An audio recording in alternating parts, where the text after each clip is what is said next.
దేవా, సియోనులో మౌనంగా ఉండుట నీకు స్తుతి చెల్లించుటే, నీకు మ్రొక్కిబడి చెల్లింపవలసి ఉన్నది.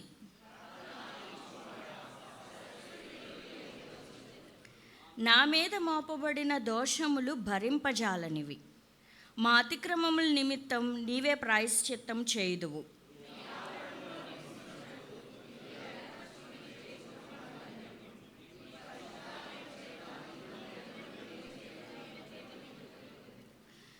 మాకు రక్షణకర్తవైన దేవా, భూదిగంతముల నివాసులందరికీ, దూర సముద్రము మీదనున్న వారికి ఆశ్రయమైన వాడా, నీవు నీతిని బట్టి భీకర క్రియల చేత మాకు ఉత్తరమిచ్చుచున్నావు.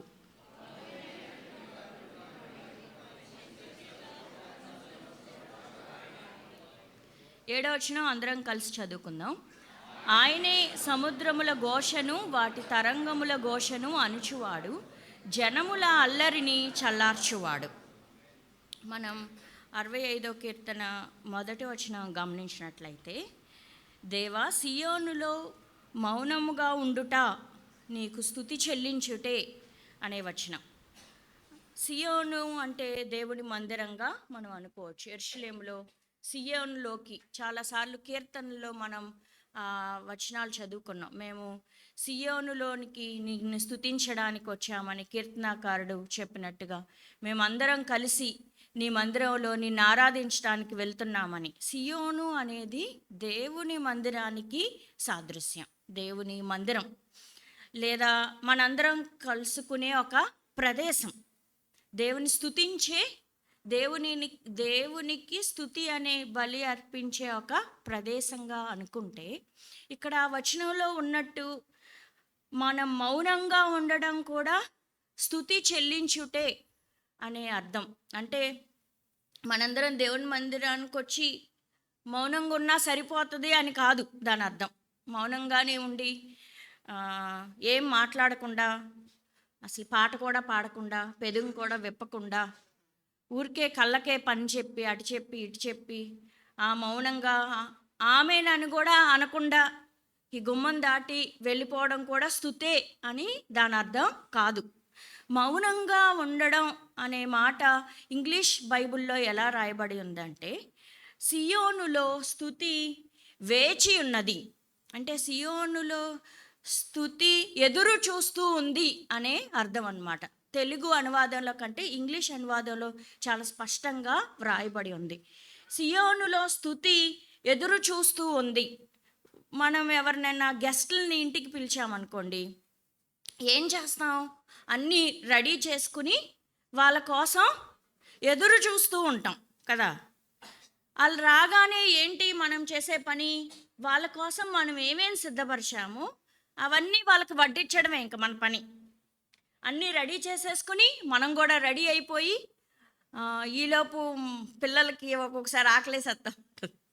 మధ్య మధ్యలో మనం కూడా అటెళ్ళి ఇటెళ్ళి కొంచెం తినేసి, వాళ్ళు తినేళ్ళే వరకు మళ్ళీ మనం తినటానికి కుదరదు కదా.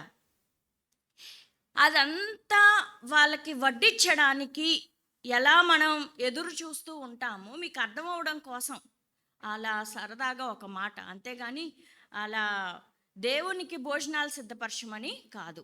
ఎదురు చూడడంలో ఉద్దేశం మనకు అర్థం అవడం కోసం. అలాగే మనం స్తుతిని సిద్ధం చేసుకుని ఎవరి కోసం ఎదురు చూడాలి? దేవుని కోసం ఎదురు చూడాలి. మనం అందరము మన హృదయపూర్వకమైన స్తుతిని సిద్ధం చేసుకుని మన హృదయంలో అందరం కలిసి దేవుని మందిరంలో చేరి ఆయనకు పొయ్యాలన్నమాట. ఆయన ఎదుట దానిని ధారపోయాలి. మనం సిద్ధం చేసుకున్న స్తుతి అంతటిని తీసుకొచ్చి ఆయనకి అప్పగించాలి అనే విషయాన్ని మనం గమనించాలి. మౌనంగా ఉండడం అంటే ఆయన రాక కొరకు ఎదురు చూడడం.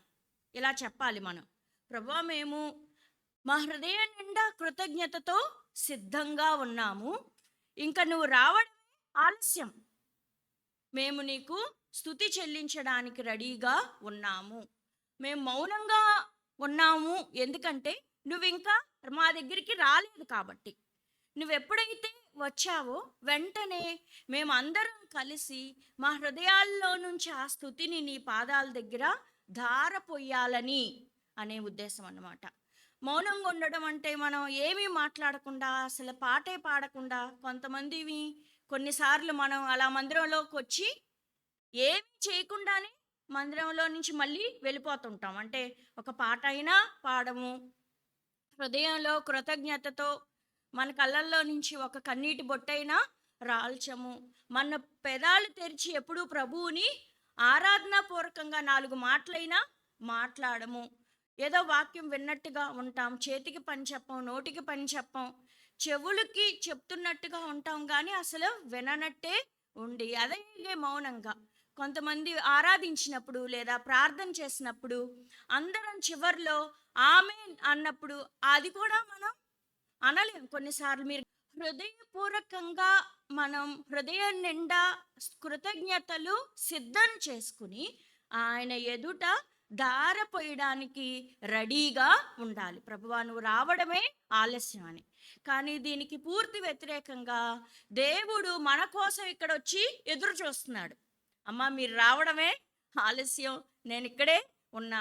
ఎవరైనా మీ నోరు తెరిచి హృదయపూర్వకంగా కృతజ్ఞతలు చెల్లిస్తారేమో అని నేను ఎదురు చూస్తున్నా అని ప్రభు అన్నట్టుగా చాలాసార్లు మన ఆరాధనలు ఉంటున్నాయి.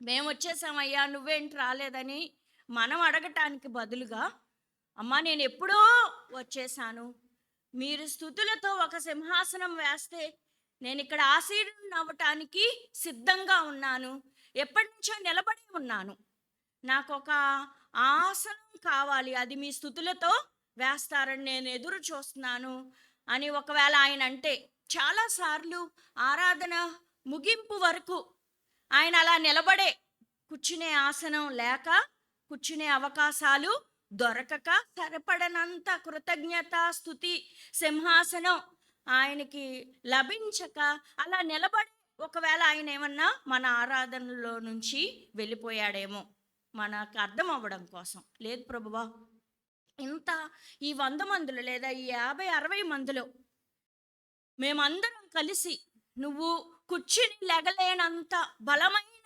కృతజ్ఞత స్తుతి సింహాసనం మేము ఇక్కడ సిద్ధం చేసి ఉంచాము అని వ్యక్తిగతంగా అందరం కలిసి మనం ప్రభువుకి కృతజ్ఞత సింహాసనాన్ని సిద్ధపరిచి ఉండాలి.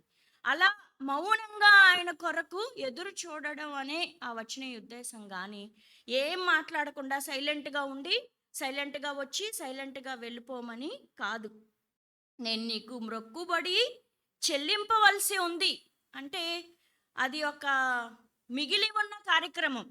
అన్నీ రెడీ చేసుకున్నాను, ఏం మిగిలిందంటే నేను నీకు చెల్లించడమే మిగిలింది. చెల్లించాలి అంటే ఏం చేయాలి? మన నోరు తెరవాలి, మన హృదయం తెరవాలి, మన చెవులు తెరవాలి, హృదయం మన జీవితం అంతా ఆయన దగ్గర పొయ్యడం కోసం, ఆ దార పొయ్యడం కోసం ఇంకా నేను వేచి చూస్తున్నాను అని ఆ వచనం యొక్క అర్థం. ఎందుకు ఇలా ఇంత స్తుతి ఆయన హృదయం నిండా? ఇది ఎవరి కీర్తన? పైన చూడండి, దావీదు కీర్తన.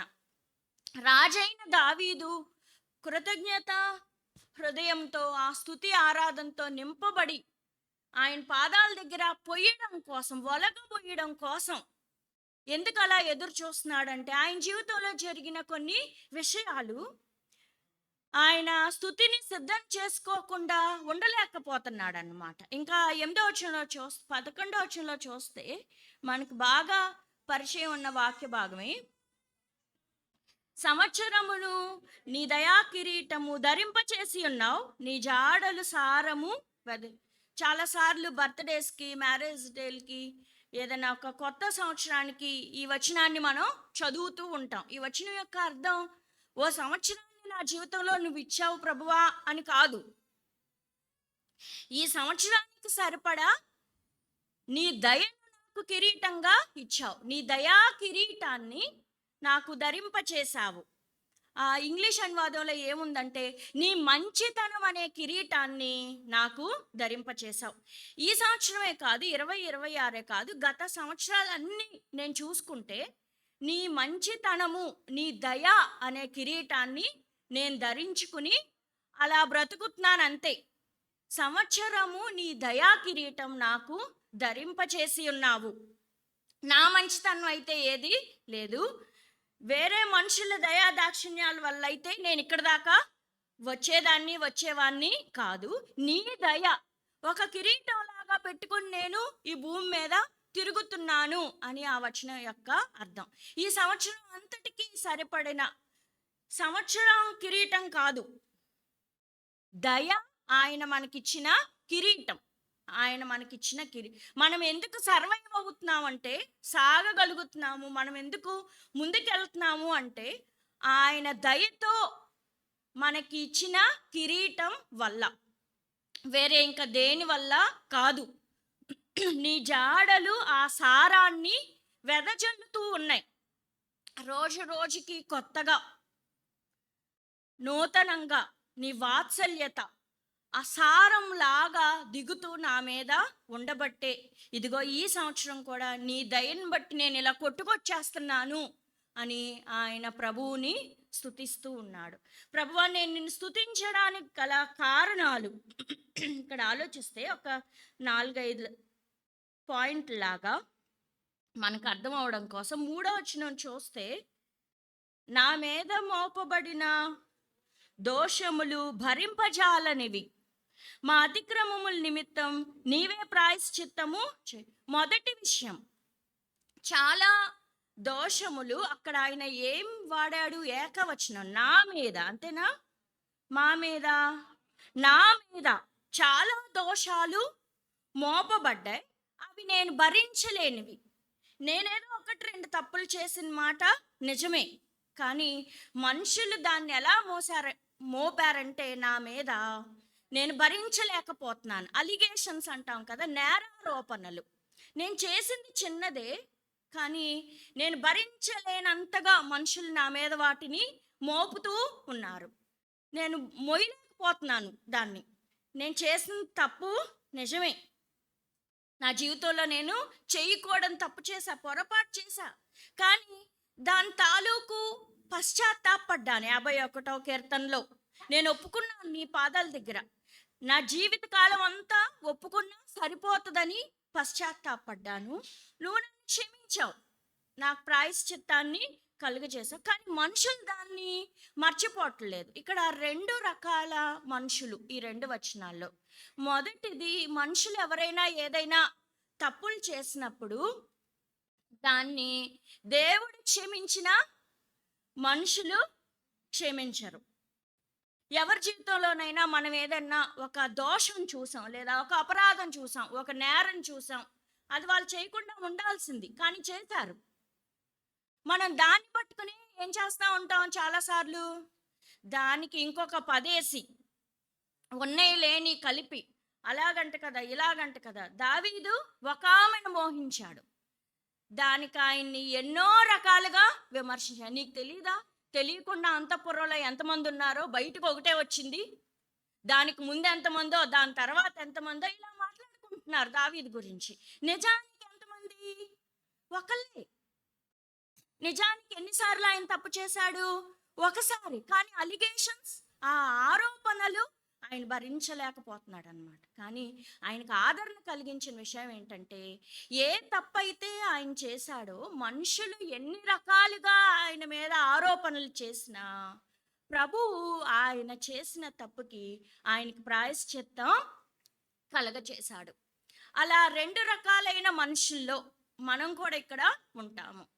ఒకవేళ మనం నిజంగానే దావీదులాగా ఆరోపణలు అనుభవిస్తున్న వాళ్ళమైతే, మనకి ఇక్కడ ఒక ఆదరణ కలిగించే మాట ఏంటంటే, మనుషులు ఆరోపిస్తారు కానీ దేవుడు ఏం చేస్తాడు? దానికి ప్రాయశ్చిత్తం కలగచేస్తాడు.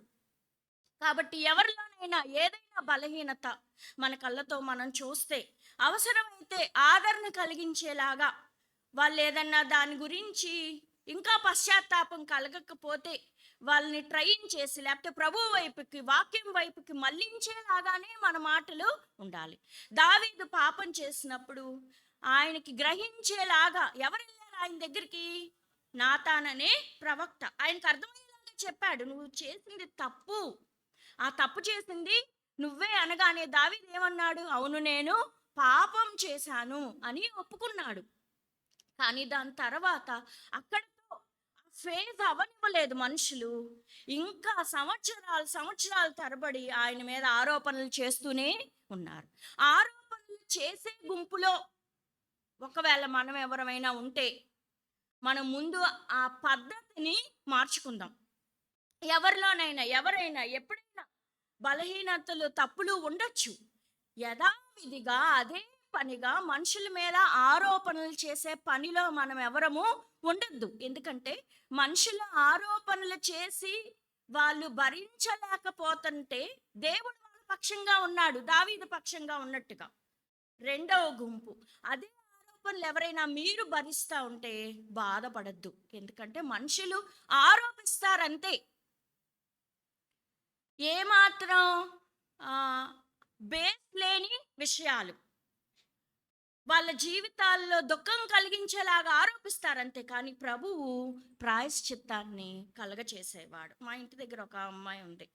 తన పెళ్ళికి ముందు ఏదో ఆ టీనేజ్లో ఒక చేయకూడని తప్పు ఒక రోజు అంతా ఇంట్లో లేకుండా వెళ్ళిపోయింది. వచ్చేసింది మళ్ళీ సాయంత్రానికి, పేరెంట్స్ తీసుకొచ్చేసారు. కానీ అమ్మాయికి పెళ్లి చేయాలి, సంబంధాలు వస్తున్నాయి. ఇంటి దగ్గర వాళ్ళే, చుట్టాలే, బంధువులే, తండ్రి తరపు బంధువులే అమ్మాయికి సంబంధం కుదరనివ్వట్ల. వచ్చారంతా, మీరు బాగానే ఉంది, మీది చూస్తే చాలా మంచి కుటుంబంలాగా అనిపిస్తున్నారు, మీ అబ్బాయి చూస్తే చాలా అమాయకుడిలాగా ఉన్నాడు, కానీ అమ్మాయి ఎందుకులేండి ఏం చెప్పరు, ఎదుటి మనిషి ధైర్యం చేసి పెళ్ళి చేసుకోలేరు. అయిపోయింది కదా ఫేజ్ అమ్మాయి జీవితంలో, తీసుకొచ్చేసారు, అయిపోయింది. అలాంటి కూతురే, అలాంటి చెల్లిలే నీ జీవితంలో, నా జీవితంలో అంటే అలాగే మాట్లాడతామా? చెప్పండి అమ్మ. అసలు ఏం లేదండి, ఏదో లోకంలో సరిపోతుంది, అది మనకి సరిపోదు. ఎప్పుడెప్పుడో జరిగిన విషయాలు, ఏవేవో విషయాలు, ఆడపిల్లలకి సంబంధించిన విషయాలు ఊరికి ఆరోపణలు చేస్తూ దావీదు గుండెలకి బరువు అయిపోయిందట. నేను భరించలేకపోతున్నాను, నా మీద జరిగిన ఆరోపణలు నేను మొయ్యలేకపోతున్నాను ప్రభువా, కానీ నేను ఎందుకు కృతజ్ఞతతో ఎదురు చూస్తున్నానో చెప్పనా? నా పాపాలకి నువ్వు ప్రాయశ్చిత్తం కలగచేసావు. రెండు రకాలైన మనుషులని మనం చెప్పుకున్నాం కదా. మనలో ఎవరైనా ఆరోపణలు చేసేవారంగా ఉంటే దాన్ని ముగించుకుందాం, ఇంకొద్దు. 1కి 10 మాటలు, ఉన్నవి లేనివి మాట్లాడుకోవటం, ఎదుటి మనిషి గాయపడేలాగా ఏదో 1-2 బలహీనతలు ఉన్నాయేమో కానీ ఆ మనిషి భరించలేనంతగా నీ నోటి మాటలతో కృంగచేయద్దు. అలా చేసేసి వచ్చి నేను కూడా ఒక స్తుతి తీసుకొచ్చాను అంటే మన ఆరాధనలు అంగీకరించబడవు. 2వ వర్గాలు భరించే వాళ్ళు.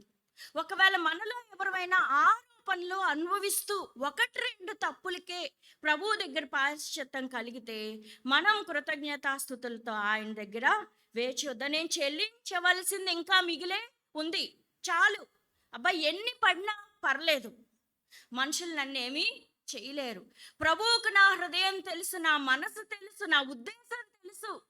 ఏ సమయంలో ఎక్కడ ఎలా నేను పడిపోయానో, దానికోసం నేను ఎంత ఏడ్చాను, ఎంత పశ్చాత్తాపడ్డాను నా ప్రభువుకు తెలుసు. ఆయన నన్ను క్షమించి ఆదరించాడు. మనలో చాలా మంది మారు మనసు పొందిన తర్వాత కూడా బలహీనంగా తెలిసి తెలియక అహంతో కొన్నిసార్లు తప్పులు చేస్తూ ఉంటాం, పొరపాట్లు జరుగుతుంటాయి, అబద్ధాలు ఆడేస్తూ ఉంటాం, కల్లిబుల్లి మాటలు, కొన్నిసార్లు మనుషుల మెప్పు కోసం కొన్నిసార్లు జీవిస్తూ ఉంటాం.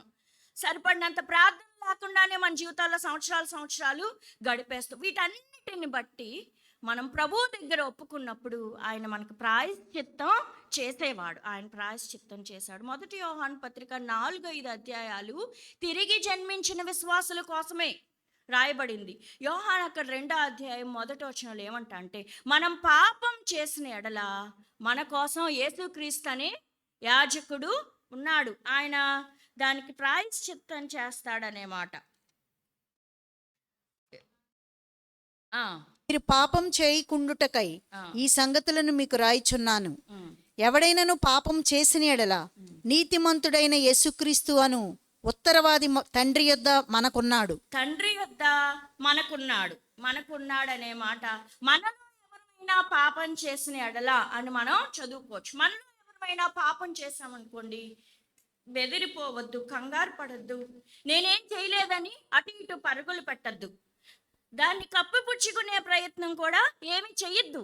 నేను పాపం చేశాను. మనలో ఎవరైనా పాపం చేస్తే మన తండ్రి దగ్గర ఎవరున్నారు మనకి? యేసుక్రీస్తు అనే ప్రధాన యాజకుడు. ఆయన మనల్ని ఏం చేస్తాడంటే, మన పాపములు మనం ఒప్పుకున్న ఎడల, అదే మొదటి అధ్యాయం 9వ వచనంలో ఉంటుంది కదా, మన పాపములను మనం ఒప్పుకొని ఎడల ఆయన ఏం చేస్తాడు? నమ్మదగిన వాడు, నీతిమంతుడు గనుక దాని నుంచి ఆయన మనలను తప్పిస్తాడంతే. సమస్త దుర్నీతి నుంచి మనలను విడిపిస్తాడు. మనం తప్పులు చేసాం, మనలో బలహీనతలు ఉన్నాయి, అవిధేయులుగా ఉన్నాము. కొన్నిసార్లు ఆరాధనలో అవే మనకి జ్ఞాపకానికి వస్తూ ఉంటాయి. నేను ఈ పని చేయాల్సింది కాదు, నేను ఇలా ఉండాల్సింది కాదని. కానీ మనం ఒప్పుకుంటే మన తండ్రి యొద్ద మనకు ఒక ఉత్తరవాది ఉన్నాడు. అంటే మన తరపున వాదించే ఒక లాయర్ అనుకోవచ్చు. ఆయన మన తరపు మనిషే, తండ్రికి కుమారుడు. కానీ యేసుక్రీస్తు మన మనిషి. మన తరపున తండ్రికి ఆయన ఏం చేస్తున్నాడు? విజ్ఞాపన చేస్తున్నాడు, బ్రతిమలాడుతున్నాడు. ఈ సంవత్సరం కూడా ఉండనిమ్ము, మనం చదువుకుంటాం కదా, ఇప్పుడు కాసేపు ఓర్చుకో, ఈసారి ఇంకాలంలో ఈ పొరపాటు జరగదు, ఈసారి ఇంక ఈ తప్పు చెయ్యరు అని మన తరపున వాదించే ఒక లాయర్, ఉత్తరవాది, ప్రధాన యాజకుడు మనకున్నాడు. అలాగే దావీదు జీవితంలో ఉన్నాడు. ప్రభువు ఆయనను క్షమించాడు. అందుకనే దావీదు అంటున్నాడు, నేను చెల్లింపవలసిన స్తుతి ఇంకా మిగిలే ఉంది. అంటే నేను ఎంత కృతజ్ఞతతో ఉన్నా కూడా రిమైనింగ్ పార్ట్ ఇంకా కనిపిస్తుంది, వెలితిగా ఉంది. నేను చెల్లించాల్సింది ఇంకా, అంటే ఎంత చెల్లించినా కూడా తక్కువే ఆయన నా జీవితంలో చేసింది. మనుషులు నానా రకాల మాటలు, నిందలుగా నా మీద ఆరోపించారు, కానీ ప్రభువు నా అతిక్రమాలన్నీ క్షమించాడు. మొదటి విషయం.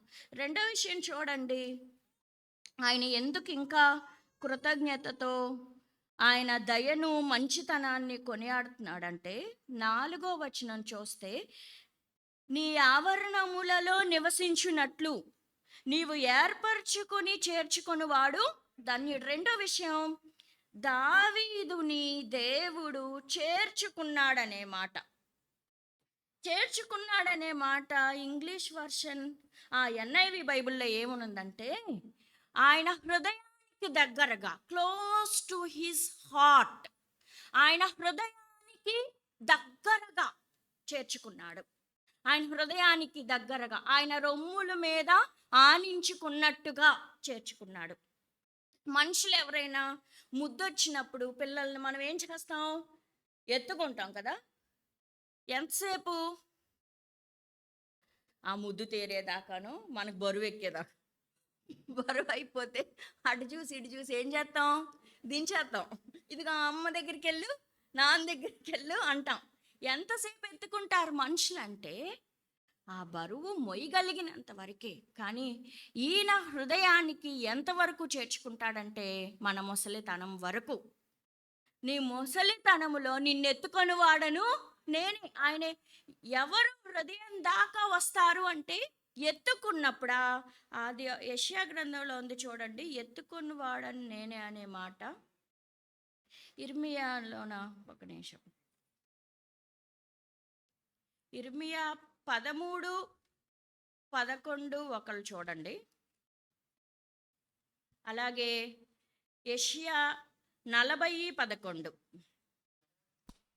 నాకు కీర్తి స్తోత్ర మహిమలు కలుగుటకై వారు నాకు జన్మగా ఉండినట్లు నేను ఇశ్రాయేలు వంశస్థులందరినీ, యూదా వంశస్థులందరినీ నడికట్టు నరుని నడుమునకు అంటియున్న రీతిగా నన్ను అంటియుండ చేసి తిని గాని వారు నా దేవుడు మనల్ని ఎలా చేశాడంటే, ఆయనకు అంటుకునేలాగా, నడికట్టు నడుముకి ఎలా అంటుకుపోయి ఉంటుందో నేను మిమ్మల్ని నాకు అలా అంటుకుని ఉండేలాగా చేశాను. తర్వాత మీరేం చేశారు అనేది తర్వాత విషయం. మొదట ఆయన మనల్ని ఏం చేశాడంటే చేర్చుకున్నాడు అనే మాటకి, ఆయన మనల్ని అంటి పెట్టుకుని ఉన్నాడు. బెల్ట్ ఎందుకు పెట్టుకుంటాం? ప్యాంటు లూజ్ అవ్వకుండా బెల్ట్ పెట్టుకుని, బెల్ట్ కూడా లూజ్గానే పెట్టుకుంటామా? కాదు, టైట్ చేసుకుంటాం. ఎంత అది అతుక్కుని ఉండేలాగా. వడ్డానం ఎలా పెట్టుకుంటారు ఆడవాళ్ళు? నడుముకి. నడికట్టు ఎలా కట్టుకుంటారు? గట్టిగా అంటి పెట్టుకున్నట్టుగా నేను మిమ్మల్ని అంటి పెట్టుకుని ఉన్నాననే మాట. ఎంత ఆదరణ అండి! దావీదుకి అది చాలా ఆదరణ కలగచేసింది. నిర్గమాకాండం 28:28లో తర్వాత మీరు రాసుకుని చూడండి. అహరోను ఎలా యాజకుడైన అహరోను రొమ్మునకు దట్టీలు కట్టుకోవాలి. 10 ఆజ్ఞలు గల 2 పలకలు ఆయన రొమ్ముకు దట్టిగా పెట్టుకుని అంటి పెట్టుకుని ఉండవలెను అని అహరోనుకి ఇచ్చిన ఆజ్ఞ. యాజకుడైన అహరోను ఇజ్రాయెల్ ప్రజలందరికీ సంబంధించిన ఆజ్ఞల పలకను, ఆ ఎఫోదును ఆ రొమ్ములకు అంటి పెట్టుకుని, గుండెలకు అంటి పెట్టుకుని కట్టుకున్నట్టుగా ప్రధాన యాజకుడైన యేసుక్రీస్తు మనలను ఆయన గుండెలకు హత్తుకున్నాడు. అంటి పెట్టుకుని ఉన్నాడు. మనల్ని ఏర్పరచుకోవడం అంటే ఆయన అంటి పెట్టుకుని ఉండడం. ఎత్తుకోవడం అనే మాట కూడా చూస్తే ఆ, ఆ, ఉమ్, ఉమ్. 63:9 చూడండి. యెషయా 63:9లో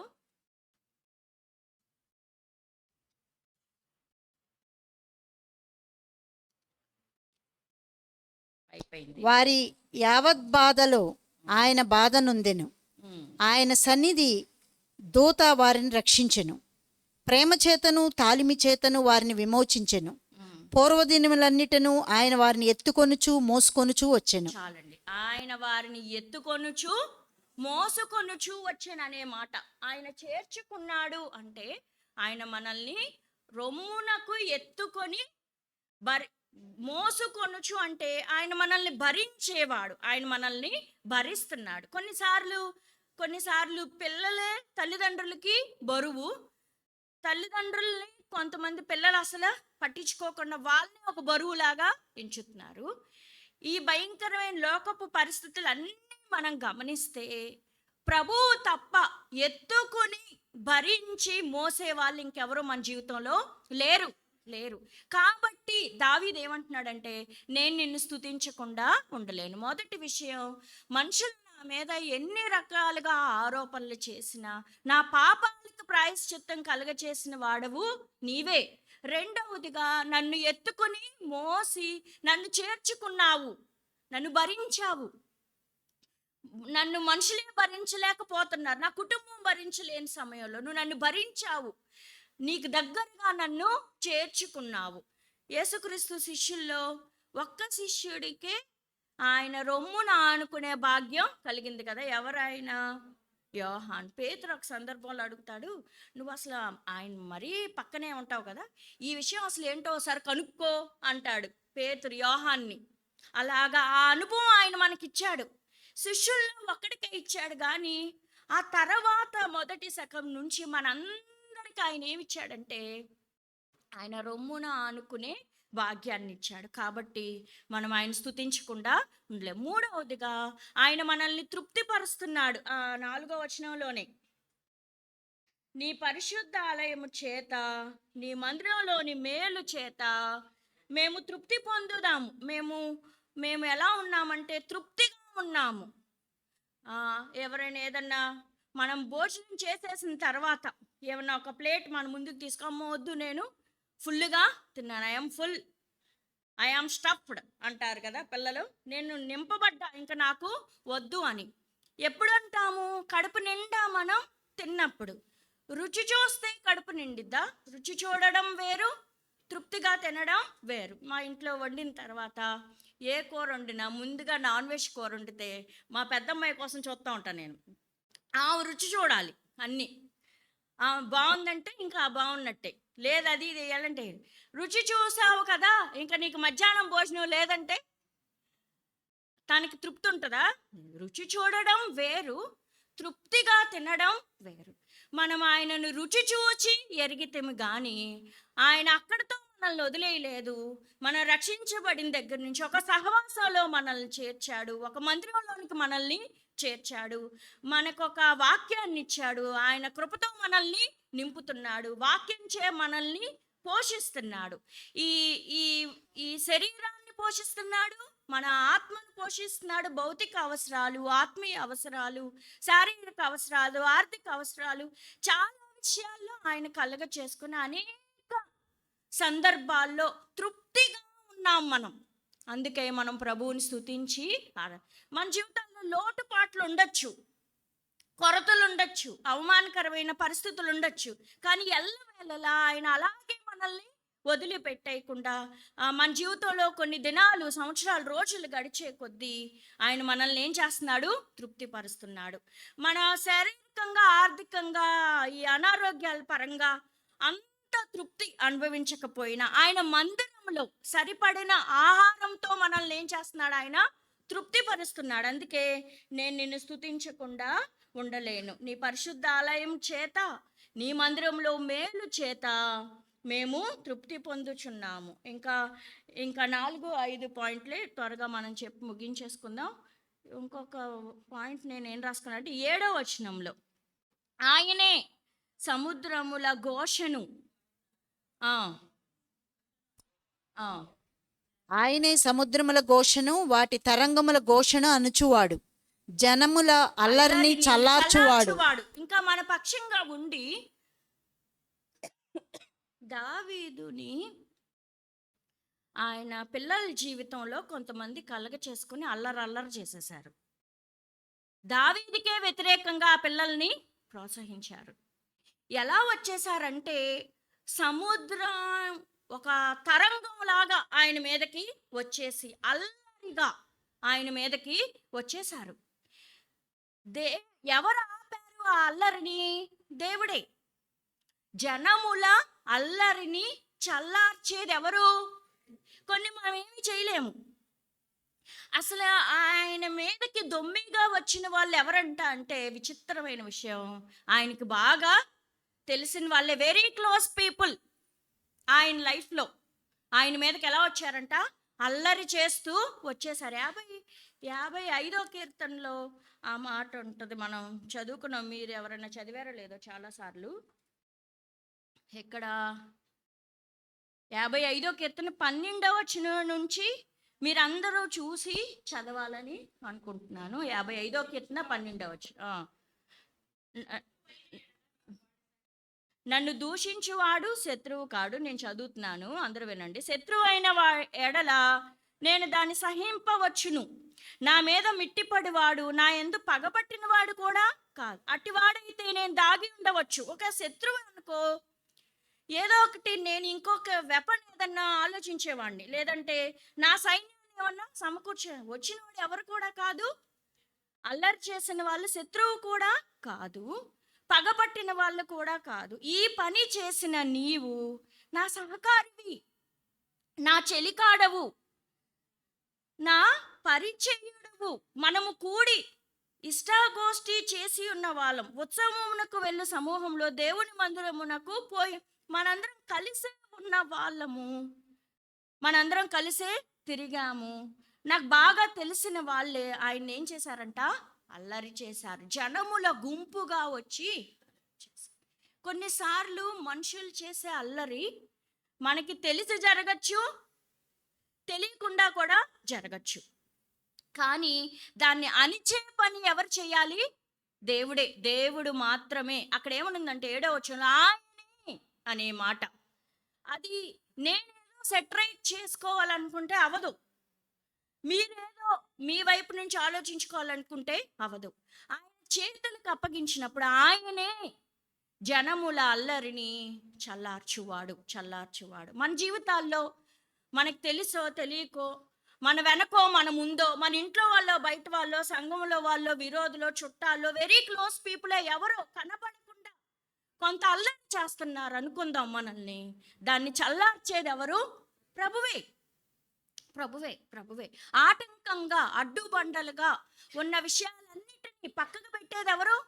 ప్రభువే. అందుకే నేను స్తుతించకుండా, నా పిల్లలకి చెడు బోధించకుండా వాళ్ళని నేను ఆపలేకపోయాను. ఎందుకంటే అది నా వెనకాల జరిగింది. కానీ అది అల్లరిగా అవ్వకుండా ఆపింది నా ప్రభువే. అందుకే నేను ప్రభువుని స్తుతించకుండా ఉండలేనని దావీదు అంటున్నాడు. చివరిగా మనందరికీ తెలిసినదే, ప్రార్థన ఆలకించువాడా, 2వ వచనం. ప్రార్థన ఆలకించువాడా, సర్వశరీరులు నీ యొద్దకు వచ్చు.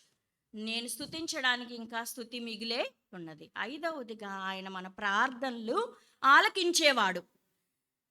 గుర్తు తెచ్చుకుందాం, మన జీవితంలో ప్రార్థన అనే విషయం పరిచయం అయిన దగ్గర నుంచి మన జీవితంలో మనం చేసిన తెలిసి తెలియని ప్రార్థనలకి ఎన్ని జవాబులు వచ్చాయి, ఎన్నిసార్లు ప్రభువు మన మొర ఆలకించాడు. ఒకసారి రాసుకుంటే మనం ఆయనకి స్తుతించకుండా ఉండలేము. జవాబు రాని ప్రార్థనలు తక్కువే. చాలా పెద్ద పెద్ద విషయాలకు కూడా చిన్న ప్రార్థనకు కొన్నిసార్లు జవాబు వచ్చేసింది మనకి. హృదయపూర్వకంగా మనస్సులో భారంతో ఏదన్నా అనుకున్నా దానికి జవాబు వచ్చేసింది. కొన్నిసార్లు మన మనసులో ఆయన ఎరిగిన వాడు కాదు. దుఃఖంతో, కన్నీళ్లతో, ఉపవాసంతో ఆయన పాదాలు మనం పట్టుకున్నప్పుడు మనం చాలా జవాబులు చూసాం. కాబట్టి ప్రార్థన ఆలకించువాడా, నా హృదయపూర్వకమైన కృతజ్ఞతలు నీకు పోస్తున్నానయ్యా అని మనం అనకుండా ఉండగలమా?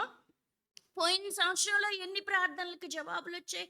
పోయిన వారంలో గుర్తు చేసుకోండి. ఊరికే 3 రోజుల క్రితం ఆయుష్ హాస్పిటల్లో జ్యోతి మేమందరం కూర్చున్నాం. మా తమ్ముడికి చాలా తీవ్రమైన నొప్పి వచ్చేసింది అనమాట. మోకరించి ప్రార్థన చేసే సమయం కూడా లేదయ్యా, వాడిని చేతులకి అప్పగించుకుంటున్నానయ్యా. ఇలాగే ఆ హాస్పిటల్లో కూర్చుని, అసలు పోయిన నెలలో ఇంకొక అద్భుత కార్యం వాడి జీవితంలో. దారుణమైన నొప్పితో, చలి జ్వరంతో ఎంఆర్ఐకి వెళ్ళాడు, కాలు నొప్పితో. అయ్యా, వాడిని చేతులకి అప్పగించుకుంటున్నాయి. అసలు పోయిన ఆదివారం ఇలా మేము గుణదల్లో ఇలా చెప్పాను సాక్ష్యంలాగా, కోవిడ్లోనే నేను మా తమ్ముడు చనిపోవలసిన వాళ్ళమయ్యా. ఇదంతా మా లైఫ్లో ఎక్సెస్. ప్రతిరోజు ఒక ఎక్స్ట్రాగా ఇస్తున్నావు నువ్వు.